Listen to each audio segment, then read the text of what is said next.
Bonjour à tous, bienvenue sur Astro Caca. Aujourd'hui, nous allons parler du transit de Mars qui va passer dans le signe du Capricorne. Et ça commence le jeudi 4 janvier à 15h42. On va avoir donc l'énergie martienne, l'énergie d'action, l'énergie de démarrage, l'énergie aussi un petit peu de confrontation, puisque Mars c'est le dieu de la guerre. Ça pique un petit peu, vous voyez un peu l'ambiance de Mars au niveau déjà de sa symbolique, de son glyphe. On a ici le symbole des toilettes pour hommes, ici avec la petite flèche. Alors si vous essayez par exemple d'avoir un petit bibelot ou un petit meuble qui correspond à cette forme-là, vous allez voir que ça va culbuter vers l'avant. Donc Mars ici, ça symbolise le mouvement. La flèche, ça symbolise l'attaque. La meilleure défense, c'est l'attaque. Avec Mars, on y va, on se confronte, on démarre, on initie. C'est une énergie de naissance, c'est une énergie d'action, c'est une énergie de feu. C'est l'énergie qui démarre le feu et qui va maîtriser le signe du Scorpion en signe d'eau. Donc action en profondeur, action en sous-marin, action pour creuser, pour aller chercher une vérité au fond de soi et peut-être après l'exprimer. Et puis l'action bélier, l'action de surface, l'action confrontante. Le Mars bélier, il va agir un peu en frontal et le Mars scorpion, il va un peu sous-marin. Et puis il va quand même balancer une petite roquette comme ça dans le cul du bateau qui est en face éventuellement, ou dans les choses qu'il souhaite activer et qu'il souhaite démarrer. Avec Mars, on prend l'initiative en son nom, au nom de soi, et là vous avez Mars dans votre thème, c'est là où vous agissez. Alors Mars en signe, c'est la manière d'agir, et Mars en maison, c'est le domaine d'action terrestre dans lequel vous êtes amené à initier quelque chose de vous, à agir, à affronter, à confronter, et quelque part à mettre en avant votre idée, ce que vous êtes, et par ce que vous faites. Et donc ici, Mars rentre dans le signe du Capricorne. Très bien. Alors, le coupable est donc ici et dans le signe du Capricorne là. Alors, on est en saison du Capricorne avec le soleil en Capricorne. Ça tombe bien, il y a une mise en lumière de cette énergie constructive du Capricorne. Le Capricorne, c'est l'énergie du cœur de l'hiver. C'est la saison de l'hiver. Donc, tout ce qui naît en saison du Capricorne, par exemple les gens, mais aussi les plantes ou autre chose, quelque chose qui naît dans une nature Capricorne, est mise en lumière dans la notion de rigueur, la rigueur de l'hiver. Une constitution de quelque chose de naturel, type nous, les humains, qui est par exemple les gens qui sont nés en saison du Capricorne. C'est comme si vous naissiez avec des caractéristiques et un éclairage de votre vitalité, de ce que vous êtes et de ce que vous montrez de vous, qui va éclairer, mettre en lumière la notion de rigueur de l'hiver, donc de structure et donc de nécessité finalement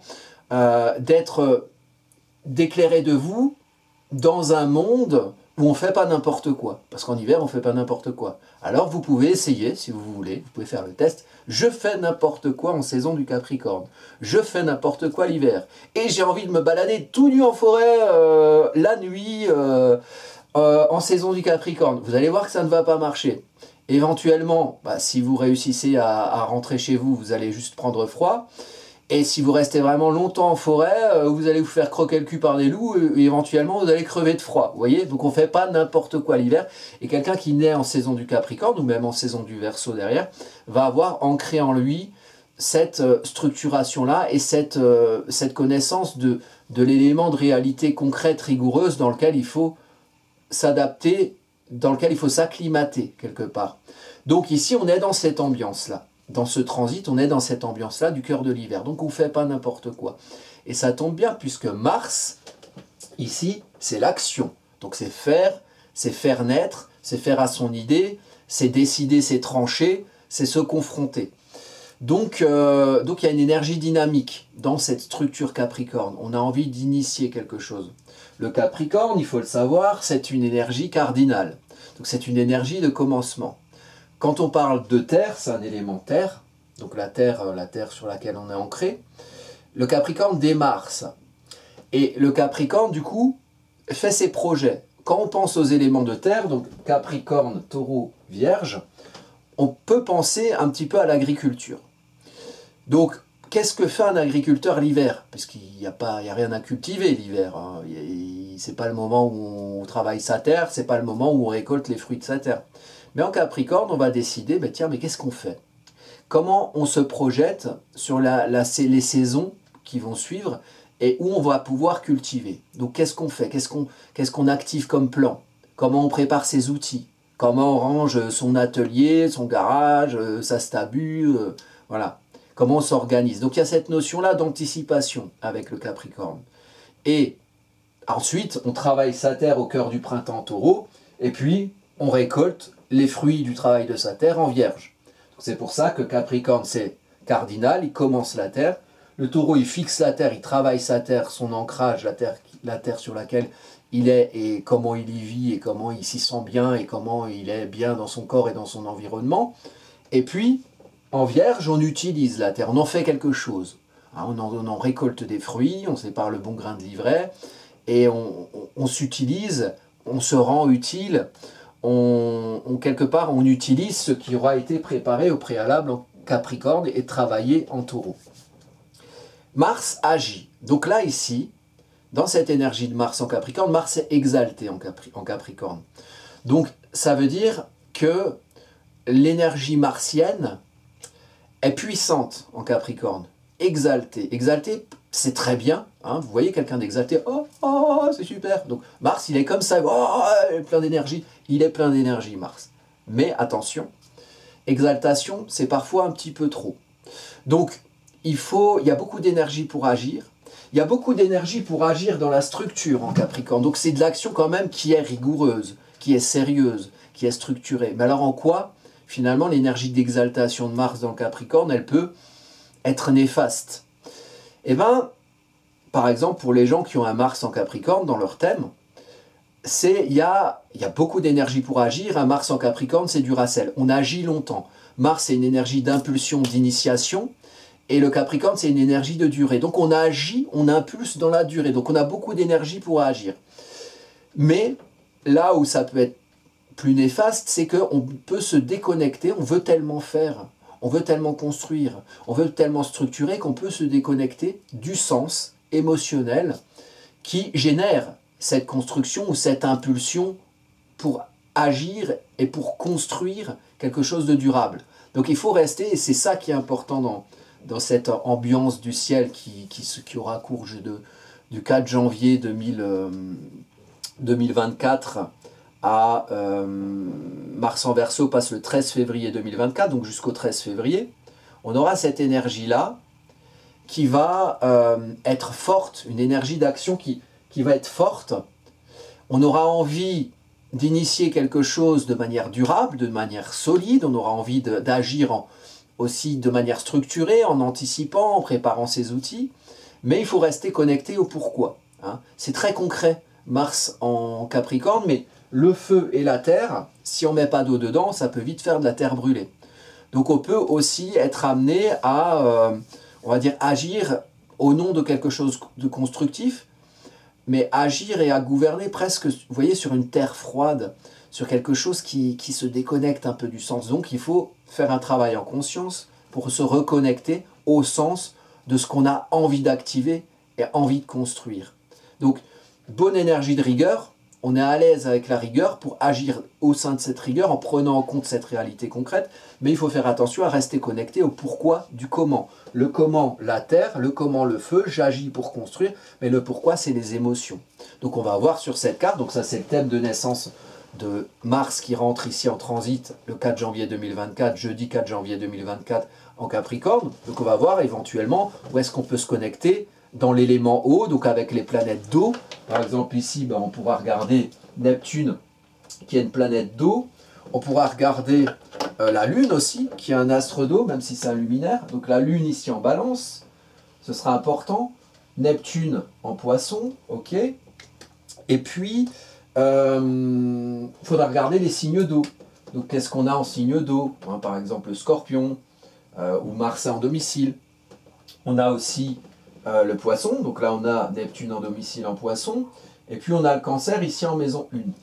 Donc ce sera important dans cette période de compenser avec l'eau. Vous, dans votre thème natal, vous avez peut-être des choses en signe d'eau, donc où se trouve votre Lune, où se trouve votre Neptune natal.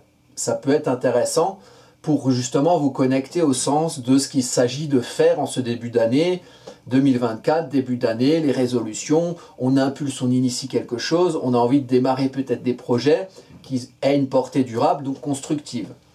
Et donc ce sera important que vous voyez ce que vous aviez en Cancer, en Scorpion ou en Poisson, et de voir où se situe par exemple la Lune et Neptune dans votre thème, pour vous connecter au sens que vous donnez aux choses.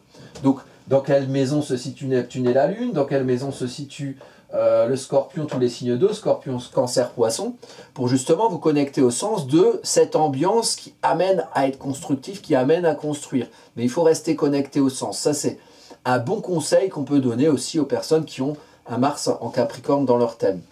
Alors, donc, Mars en Capricorne à partir du jeudi 4 janvier 2024 jusqu'au vendredi 13 février. Une énergie où on a envie de concret, on a envie d'initier du concret. Où est-ce que se trouve Mars sur cette carte? Il est en maison 7.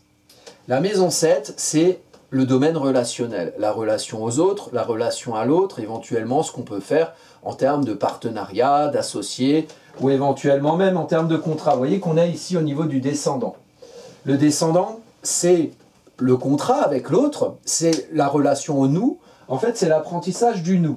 Le moi, c'est l'ascendant. On est sur un ascendant Gémeaux avec Vesta ici, qui représente la flamme intérieure. Donc on a foi en le fait de comprendre qui on est, de s'expliquer qui on est soi, de s'expliquer d'où on est, son positionnement en tant qu'identité, en tant que personnalité, et de diffuser sa bonne parole, de diffuser son message. Donc on a envie de véhiculer quelque chose de soi. Hein. Le Gémeaux, c'est un signe mercurien, c'est un signe qui doit lier la compréhension, l'explication de qui on est soi pour le diffuser, pour diffuser son message. On a Mars qui est en face, sur le descendant, en tout début du Capricorne. Donc ici, dans la naissance de cette énergie Mars en Capricorne, que je viens d'expliquer là, sur tout le début de la vidéo, c'est quelque chose qu'on projette vers l'autre. On a envie d'agir dans quelque chose qu'on fait avec les autres.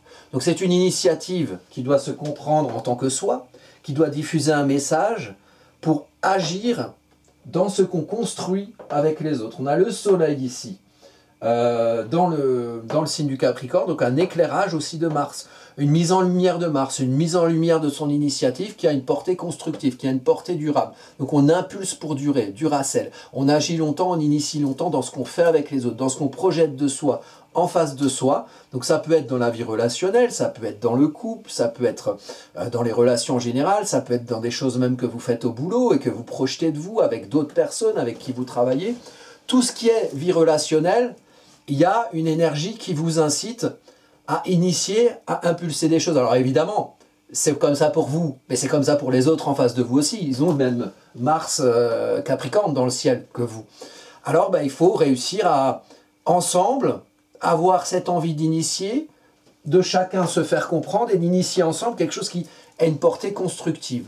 Mais pour que ce ne soit pas quelque chose de sec et de froid, ou quelque chose où on va se confronter et faire la guerre, parce qu'attention, quand on a un Mars exalté, c'est le dieu de la guerre, Mars, vous voyez. Et puis Saturne, c'est quand même, Saturne qui maîtrise le Capricorne, c'est quand même une planète, le dieu Saturne, il a un peu bouffé ses enfants pour garder le pouvoir. Hein, et puis il a tué son père aussi, pour prendre le pouvoir. Donc c'est pas un gentil Saturne, hein, c'est réalité concrète, on fait les choses de manière structurée, mais voilà, il faut rester connecté au sens pour quelque part réussir à faire quelque chose, à construire quelque chose qui a du sens avec les autres. Et donc ici, c'est quelque chose de très actif qui se propulse vers l'autre. Mais pour réussir à faire quelque chose de rationnel, d'intelligible et éventuellement d'efficace, il faut comprendre c'est quoi votre idée, c'est quoi que vous avez envie de faire, et quel message vous voulez véhiculer, quel message actif et constructif vous voulez véhiculer. Quand je parle de véhicule, donc Mercure, le messager des dieux, hein, celui qui doit comprendre le message, donc le courrier qu'il a, c'est quoi le courrier que je poste, qu'est-ce qu'il y a à l'intérieur, quel est le message, donc le comprendre, et puis ensuite le véhiculer, le transporter, jusqu'au Mars, jusqu'à l'autre en face de soi. Donc il y a un voyage et il faut comprendre finalement quel message on émet, sur quel chemin il va parcourir pour arriver à son récepteur, pour que le message qu'on émet de soi soit le plus compréhensible possible de l'autre qui va le réceptionner. Et encore là, on n'est pas au contrôle de tout. C'est-à-dire que l'autre, il peut aussi avoir un cerveau pourri ou de mauvaises intentions et puis prendre les messages de travers aussi, qu'importe la clarté ou la luminosité dans laquelle on émet ce message quelque part. Et puis même sur ce qui se véhicule entre l'émetteur et le récepteur, il peut y avoir une petite friture sur la ligne. Hein, il peut y avoir un petit intermédiaire qui prend une commission, vous voyez, dans le message qui se véhicule entre le moi et le nous, ascendant apprentissage du moi dans la compréhension et la diffusion, et Mars au niveau du nous. Donc, quoi faire de constructif avec l'autre? Et ici, on a Mercure. Là, le petit Mercure, il est aussi pas loin du descendant. Lui, il est du côté du Sagittaire. Donc, on a l'axe des communications qui est mis en avant dans cette axe des communications, Gémeaux ascendant, Sagittaire descendant. Donc, même si Mars, là, il passe du côté Capricorne, en maison 7. Donc, l'axe des communications, c'est quel message, où il va, pour faire quoi? Pour faire valoir quelle église? Ici, le message, donc Mercure qui maîtrise l'ascendant, où est-ce qu'il va le message? Toujours vers l'autre. Donc, on a d'un côté Mars, objet de la carte, et puis on a Mercure, le maître d'ascendant. Qu'est-ce qu'on doit apprendre? On doit apprendre à comprendre, on doit apprendre à communiquer. Pour aller où? Pour aller vers l'autre. Pour aller vers l'autre, ici au descendant. Et Mercure en Sagittaire, alors les Mercures en signe de feu, si vous avez ça dans votre thème, c'est les gens qui sont quand même prompts à la parole, qui peut-être réfléchissent vite, parfois trop vite aussi, et parfois ils parlent plus vite que des fois c'est trop vite. Alors le message qui part et oh mince, il y a une petite pulsion dans le message et mince, j'ai insulté en fait, j'avais pensé que c'était un connard mais je voulais pas lui dire, vous voyez. Et puis en plus le signe du Sagittaire, c'est un peu, enfin c'est une énergie qui peut être un peu gaffeur, très enthousiaste à véhiculer son message, et puis des fois bon bah il y a un truc qui sort, on n'a pas fait gaffe. Bon, c'est pour ça qu'il y a un ascendant ici Gémeaux qui doit, dans le moi, dans le message, l'initiation du message, l'émission du message, bien réfléchir à c'est quoi le message et comment on a envie de le diffuser. Mais dans ce qu'on projette vers l'autre, donc le message des dieux, il y a une direction, Sagittaire, l'archer, il faut véhiculer un message qui soit ciblé dans un domaine particulier, défendant une morale particulière, une église particulière. Le Sagittaire, c'est agir, l'église qui agit au nom de la foi, au nom de ce en quoi on croit. Encore faut-il le comprendre de manière rationnelle pour véhiculer le message au nom de son église. Sa morale, ses dogmes, hein, c'est dogmatique, ça peut être moraliste le Sagittaire, vous voyez, hein, c'est ça le bien, c'est ça le mal, et puis si tu fais ça t'es gentil, si tu fais pas ça t'es pas gentil, est-ce que tu condamnes les méchants, et pourquoi tu condamnes pas les méchants, mais si tu condamnes pas les méchants t'es un méchant toi-même, enfin vous voyez un peu l'ambiance qu'il y a eu en ce moment là, enfin au mois de novembre-décembre avec cette énergie Sagittaire mise en valeur par le Soleil, par Mars, etc. Donc ici il y a un message à véhiculer qui doit être ciblé et la portée du message elle doit aller au-delà de soi vers l'autre et peut-être pour faire quelque chose avec les autres, un projet qui va au-delà de quelque chose qui était existant jusque-là. Donc on a envie d'initier quelque chose de constructif mais éventuellement qui projette quelque chose de neuf. Et dans l'axe des communications, le Gémeaux il comprend, donc ici on doit comprendre le message qu'on émet. Et on doit comprendre le message qu'on émet pour le diffuser de manière ciblée, peut-être à certaines personnes plutôt qu'à d'autres, ou peut-être dans certains domaines plutôt que dans d'autres, ou en défendant certaines églises au nom de ce en quoi on croit, plutôt que d'autres églises. Vous voyez? Donc à le côté ciblé, on y va. Axe relationnel, très très mis en avant dans cette carte, donc ça veut dire que janvier jusqu'au 13 février, du jeudi 4 janvier 2024 au 13 février 2024, il y aura une ambiance quand même à vouloir aller de l'avant, initier quelque chose avec l'autre, construire quelque chose avec l'autre, où on est soi-même mis en lumière avec le soleil, mais le message doit être bien compris, on doit savoir où on le diffuse, pour justement rendre ce qu'on fait avec les autres constructif. Et aussi se connecter au sens du pourquoi on construit. Donc là, il y a un message qui se véhicule, vous voyez, on est très dans la forme. On véhicule un message, blablabla, bla, on fait ci, on fait ça, super, ouais, j'ai une super morale, tiens, je te diffuse ma morale, viens, on fait un truc ensemble, viens, on construit quelque chose de durable. Ok, très bien. Mais au nom de quoi? Pourquoi? Qu'est-ce que tu veux faire? C'est quoi l'idée? C'est quoi le projet? Bon. C'est quoi le sens du projet, la source du projet? Alors là, on va regarder les planètes qui sont les planètes d'eau. Donc on a une lune en Capricorne, une lune en Balance, qui est quand même une énergie qui va chercher la concorde. On a besoin d'être bien chez soi, on a besoin d'être bien avec les autres chez soi. Peut-être qu'il y a un lien entre ce qu'on a envie de rééquilibrer ou d'équilibrer dans son relationnel aux autres et les choses qu'on veut faire ici en maison 7, analogique au signe de la balance, les choses qu'on veut faire avec les autres, qu'on veut construire avec les autres, peut-être pour trouver un équilibre dans son chez-soi, dans son cocon, peut-être, vous voyez, alors là c'est Capricorne, la balance et le Capricorne, c'est plutôt en carré l'un de l'autre. Moi j'appelle ça le carré de rupture. Parce que le Capricorne, il gouverne parfois de manière froide, et la Balance, elle veut avoir de bonnes sensations avec les autres, que les choses soient équilibrées. Alors si, parfois, il peut y avoir une planète, si vous avez des carrés entre le Capricorne et la Balance dans votre thème, ben, il peut y avoir des planètes qui se confrontent, et vous pouvez amener à être dans une énergie de rupture selon les transits qu'il y a, vos planètes en natal et les transits qui passent par-dessus. On peut amener parfois à rompre avec des personnes ou avec des situations de manière assez froide, rigoureuse, Capricorne. Quand on a du carré dans son thème natal entre le Capricorne et le Capricorne et la Balance, et quand on a des éléments du transit qui viennent se juxtaposer à son thème natal et qui viennent faire des carrés à ce qu'on a en Balance ou à ce qu'on a en Capricorne. Ici, on a plus ou moins, donc la Lune est à 18 degrés, le Soleil est à 13 degrés. C'est un carré, c'est le volet qui s'est ouvert, c'est que la lumière soit.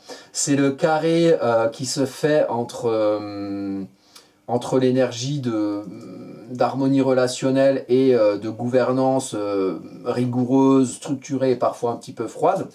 Donc on peut, là le carré il est à 5 degrés, donc il n'est pas hyper important, mais il est quand même présent. Donc il faut à un moment donné diriger les choses dans ce que vous faites avec les autres pour représenter une lune ou un enjeu émotionnel à être bien avec les autres. Et donc peut-être que les intérêts ils peuvent être parfois divergents. Donc il faut faire attention. Bon, c'est un carré à 5 degrés entre le soleil et la lune, donc il n'est pas hyper fort, mais bon. Il est possible à un moment donné qu'on n'ait pas les mêmes vues, qu'on n'ait pas les mêmes projets et qu'on dise bon ben voilà, je voulais faire un truc avec toi, mais toi tu as envie de faire autre chose, donc on va peut-être pas faire quelque chose ensemble, d'où le côté un peu rupture. Donc mais le sens dans ce qu'on fait avec les autres, c'est de trouver un équilibre.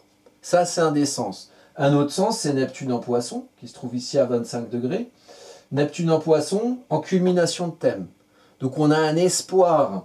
Ici, à 25 degrés, on va être en fin de maison 9, mais début de maison 10. Donc le passage de l'expression sociale, hein, énergie de feu social, la maison 9. On exprime ses idéaux personnels dans son monde social. Et en les exprimant, il y a des gens qui regardent et donc on les transmet. Et on les transmet en faisant quelque chose aussi avec les autres. Donc on les transmet aussi éventuellement à l'autre avec qui on est amené à faire quelque chose. Et puis, on passe en maison 10, donc on construit. On exprime un idéal, une croyance, des choses auxquelles on aspire, ce qui nous inspire, à faire socialement, à véhiculer socialement, à exprimer socialement, pour arriver à quelque chose qui se construit, à quelque chose qui se gouverne, maison 10 analogique au signe du Capricorne. Donc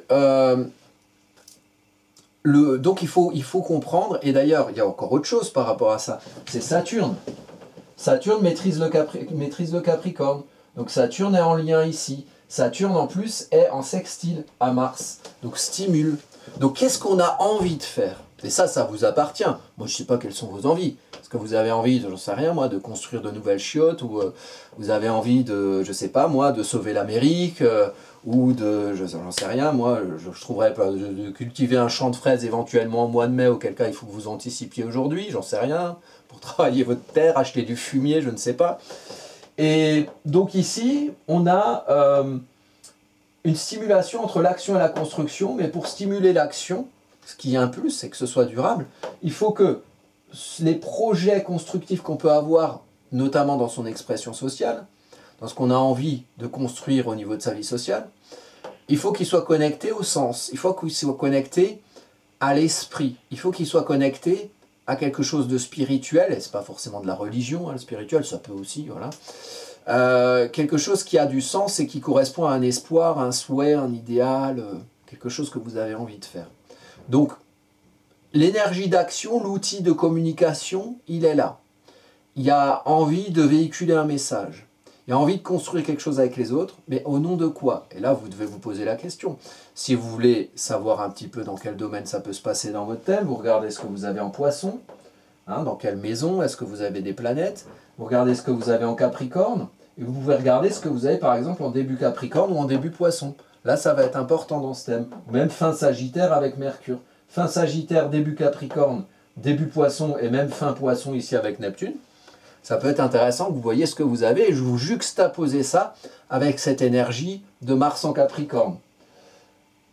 Gémeaux, comprendre le message, le diffuser au bon endroit, au nom de la bonne église, donc être au clair avec ce qu'on veut faire quelque part, pour agir avec les autres et agir au nom d'un sens de ce qu'on veut exprimer socialement, de ce qu'on veut faire dans sa vie sociale.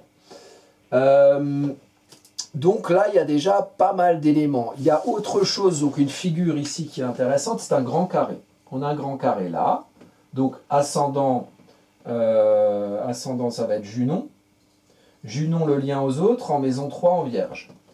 Donc, encore une idée de comprendre ce qu'on fait avec les autres et de comprendre comment on s'organise avec les autres. Il y a quand même une lune noire qui est près de Junon, plus ou moins sur toute la période, apprendre à fonctionner avec les autres, apprendre la forme adéquate, finalement qui correspond à le sens de ce que vous voulez faire avec les autres, mais qui trouve une forme qui correspond au fond, au sens, le contenu, le contenant. Donc il faut que le contenant, la forme de ce que vous structurez, de ce que vous faites, de ce que vous organisez avec les autres, corresponde au fond de l'envie de ce que vous voulez faire et éventuellement de ce que vous voulez construire ensemble. Et donc ici, on a encore un carré là, donc on va être sur le maître d'ascendant, donc Mercure. Donc finalement, pour que le message y passe bien du moi au nous, il faut trouver la bonne organisation. Il y a un côté logistique là. Trouvez alors, c'est quoi votre message? Il passe en camion, il passe en train, est-ce qu'il faut du fret? Est-ce qu'il part en avion? Est-ce qu'il prend un petit passage en pétrolier? On n'en sait rien, mais vous devez trouver. Mais ce qui doit vous permettre de savoir comment trouver, vous regardez la lune noire, vous regardez le point pliable, on est en Poisson en maison 9. Donc, qu'est-ce que vous avez envie de faire? Et c'est par rapport à l'envie, le fond, l'émotion, l'eau, que vous allez construire votre canal vierge et orienter le message aussi. Donc plus ou moins grand canal selon la quantité de flotte qu'il y a. Donc il faut qualifier et quantifier la flotte en trouvant un fonctionnement aussi adéquat pour la diffuser, cette flotte, donc l'élément émotionnel, le sens. Et en dernier lieu, on a Neptune. Donc ça confirme tout ce que j'ai dit jusque-là, se connecter au sens pour que le message il se véhicule bien et que vous puissiez derrière construire quelque chose avec vos petits copains. Voilà. Bon, ça c'est pour l'idée de la carte de Mars en Capricorne. Maintenant, comme on est en début 2024, j'avais aussi envie de vous parler un petit peu du calendrier parce qu'on démarre l'année et qu'est-ce qui va se passer, tout ça. Bon, déjà sur Mars. Mars va être en Capricorne jusqu'au 13 février. On continue ensuite, tati-tata. Mars est en Verseau, donc le 13 février, ça va être cette carte-là. Là, on sera sur de l'ascendant Capricorne. Donc on passe du Capricorne quelque part ou de la maison 7 sur le nous à la maison 7 sur le moi, avec Mars en Verseau à partir du 13 février. Le 23 mars, à chaque fois il y aura une vidéo indépendante sur chacune de ces cartes. Donc Mars en Poisson le 23 mars. Là, en fait si vous voulez, Mars, tant qu'il est... Alors il est exalté en Capricorne, ensuite il passe en Verseau. Alors je vais peut-être effacer tout ça, hop. Ensuite il passe en Verseau, Mars. Et, putain j'ai pris un indélébile ou quoi? Mars il passe en Verseau. Et donc du coup, Mars en Verseau c'est une planète de feu en signe d'air. Donc il est encore puissant hein, en Verseau, il diffuse. Mars en Poisson, à partir du 13 mars, là Mars est plus... c'est pas qu'il est pas bien en Poisson. Mais Mars en Poisson, il va... se lever dans le courant, ça va être un peu un judoka, il va se servir de la force du courant pour pouvoir agir. Donc on est moins sur un Mars qui est confrontant, on est sur un Mars qui va s'adapter, qui est plus adaptable en Poisson. Donc à partir du 13 mars, ensuite on a Mars en Bélier, donc là évidemment en domicile, hein, donc Mars puissant, le 30 avril, et on est sur ensuite le 9 juin sur du Mars en Taureau, là c'est un Mars en exil, c'est un peu le côté diesel, donc la force d'inertie, faut un peu du temps pour démarrer, et puis il faut aussi éventuellement du temps pour s'arrêter. Ça peut être têtu le Mars en Taureau, une fois qu'il a lancé le truc, pour l'arrêter, hein, c'est comme un camion qui s'arrête, ça a plus de temps de freinage que, je sais pas, un scooter ou qu'un truc plus léger. Donc ça c'est le 9 juin. Et ce que je dis là, vous pouvez le juxtaposer selon votre positionnement de Mars dans le thème. Le 20 juillet, on a Mars en Gémeaux, donc ça c'était une énergie qu'on avait eue pendant longtemps de août 2022 à mars 2023, puisqu'il a rétrogradé en Gémeaux, donc on le retrouve le 20 juillet 2024. À partir du 20 juillet, donc à chaque fois Mars c'est un mois et demi, 2 mois dans chaque signe, sauf quand il rétrograde. Et on va voir qu'à la fin de l'année, il va rétrograder dans le signe du Lion, il va repasser en Cancer. Donc là, ouais, Mars en Gémeaux, peut-être qu'on peut se faire un revival, se rappeler un petit peu de cette période entre août 2022 et mars 2023. Et ce sera en juillet 2024. Et d'ailleurs, Mars va passer en Gémeaux, soit dit en passant, à une période où, vous voyez ici, on a Jupiter en Gémeaux. Et les deux vont se rejoindre le 14 août, ça peut être une date importante aussi, Mars et Jupiter en Gémeaux, sachant que Jupiter en Gémeaux, il prend sa place dans la diffusion, mais en même temps, il peut être un peu dissipé, parce que Jupiter est en exil dans le signe des Gémeaux. Donc, au lieu de gonfler en un endroit, il gonfle plein de petits ballons partout, et du coup, il peut un peu disperser la place qu'il prend ou son pouvoir. Donc, avec Mars, il va être un peu titillé, la géante gazeuse avec le petit briquet martien, ça peut faire boum aussi, ça peut un peu partir dans tous les sens. C'est pendant l'été, pourquoi pas, c'est les vacances. Et le 4 septembre, Mars passe en Cancer, à la rentrée. Et donc Mars est en chute en Cancer, donc pas évident pour l'énergie martienne, c'est un bélier dans son salon, donc ça vient foutre la merde, quitte à voir où se trouvent les fromages qui puissent, pour ça que dans le salon, ça a une petite odeur rance. Ou alors ça peut découvrir des petits lingots qu'on avait sous le coussin du canapé, dont on n'avait pas conscience, et comme Mars vient mettre du mouvement, bah, ça peut montrer ça. Après Mars, ça fout le bordel aussi un petit peu dans les émotions, il y a des choses à bouger. Et en plus à la rentrée, donc bon, on avait fait une rentrée de septembre avec un Mercure rétrograde en 2023, bah, là on fait une rentrée de septembre avec un Mars en Cancer, en chute, donc ça peut aussi être un petit peu, voilà, un petit peu, on va dire, bousculant pour les émotions, ça peut bousculer les émotions. Le 4 novembre, Mars passe en Lion, et donc Mars en signe de feu, très bien, là, orgueilleux, on y va, et on se montre, et il va rétrograder le 7 décembre 2024 dans le signe du Lion, il va repasser en Cancer. Voilà. Et puis après, après il y a plein de dates qui sont intéressantes en 2024, hein, que je développerai aussi dans les vidéos. Donc là vous avez une petite idée, vous pouvez regarder, vous pouvez faire une capture d'écran ou je ne sais quoi là sur les dates qui se trouvent ici. Donc les prochaines, le 22 janvier, Pluton passe en Verseau, le 19 février, c'est le fameux aspect crise financière qui rend le lunaire nord en Bélier. Alors vous avez une rétrograde de Mercure en Bélier le 2 avril au 25 avril. La conjonction Jupiter-Uranus du 21 avril 2024, Jupiter passe en Gémeaux le 26 mai, Saturne rétrograde à nouveau le 29 juin. Voilà, je ne vous le fais pas toute la liste, hein, mais ça, tout ce que vous avez derrière moi, on va en parler prochainement. Voilà, donc, pour résumer, Mars qui vient en Capricorne, un petit peu en exaltation, donc connectez-vous au sens de ce que vous voulez construire, mais il y a une belle énergie quand même pour construire ou initier quelque chose de durable qui va se construire avec l'autre, dans les relations, avec les gens vers qui vous pouvez projeter éventuellement, véhiculer un message et faire des choses avec eux. Donc là, ça peut être intéressant. Moi, je reste évidemment, si vous avez des questions par rapport à tout ça, par rapport à votre thème, à vous, je réponds sur les commentaires comme d'habitude. Vous pouvez me contacter sur mon adresse mail qui est en dessous de la vidéo.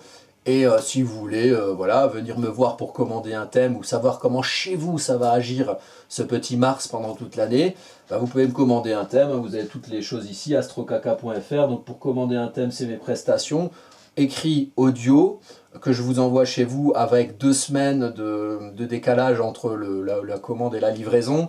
Bon, là, ça commence à tirer vers les 3 semaines parce que j'ai beaucoup de commandes et je vous remercie.